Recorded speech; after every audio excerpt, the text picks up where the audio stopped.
vous devrez être capable de passer d'un mode d'écriture à l'autre. C'est-à-dire que je pourrais vous donner des fractions, des pourcentages. Vous devriez être capable, en deuxième secondaire, de me donner ces fractions en fractions simplifiées ou en nombre fractionnaire. Vous devriez aussi être capable de me les mettre en nombre décimal, chacun des exemples que je vais vous donner.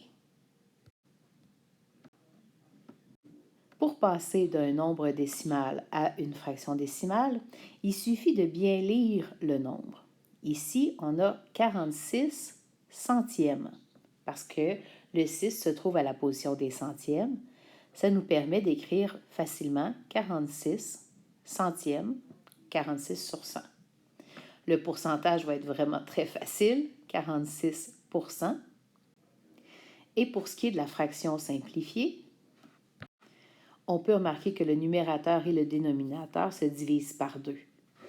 Le deuxième exemple, 125 millièmes, devra s'écrire à partir de la troisième position après le 0. N'oubliez pas, la première position étant les dixièmes, les centièmes et les millièmes. Ça fera donc 0,125 millièmes. Pour l'avoir en pourcentage, commençons par le mettre sur 100 en divisant le numérateur et le dénominateur par 10. Ça nous donne 12,5 sur 100 ou 12,5%. La fraction simplifiée pourra s'obtenir en divisant par 25 le numérateur et le dénominateur. Pour ce qui est du troisième exemple, je vous propose de commencer en l'écrivant en fraction décimale et en multipliant par 10 le numérateur et le dénominateur, afin d'éviter d'avoir un nombre décimal au numérateur.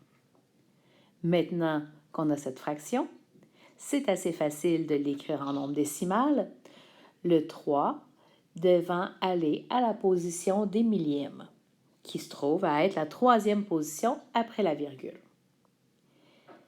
Pour ce qui est de la fraction simplifiée, ici, elle était déjà simplifiée. Pour ce qui est du dernier exemple, commençons par prendre le 9 cinquième et mettons-le en fraction décimale en multipliant par 2 le numérateur et le dénominateur. Maintenant qu'on l'a en dixième, ce serait facile de l'écrire en nombre décimal, les dixièmes étant la première position après la virgule. Pour l'avoir en pourcentage, multiplions par 10 le numérateur et le dénominateur. On obtient une fraction sur 100 qui se transforme très bien en pourcentage.